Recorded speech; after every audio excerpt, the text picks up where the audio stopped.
Sa ilalim ng init ng araw, sa gitna ng amoy ng gasolina at grasa, si Michael Limpin ay isang bihasang mekaniko na nagbibigay buhay sa mga bakal na kabayo.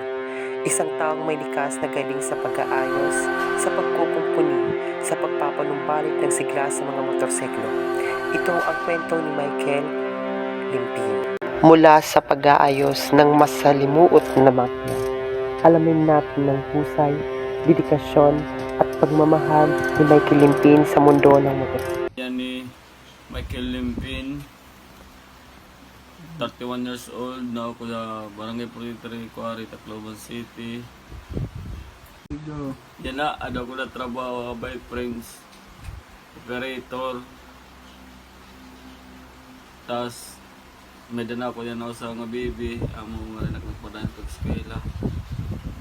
Munda ngayon ako pag-eskwela, kaya nagkamay na akong baby. Tas, wala na kasi may nagsusuporta amon, kaya kailangan na talaga magtrabaho. Nag-eskwela ako Asian, akong course nga to, IT, Information Technology. Pero yan na, nagpapasalamat niya pa ako, bugos na pamilya. Side na ako na sawa, side na akong, ibig na problema, natatalwas na mo.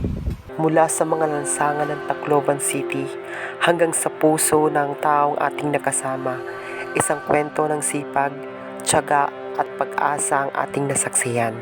Ang mga hamon ay marami, ngunit ang determinasyon ay mas malakas. Sa pagtatapos ng ating paglalakbay, dala natin ang inspirasyon ng kanyang kwento at ang pag-asa para sa isang mas magandang kinabukasan.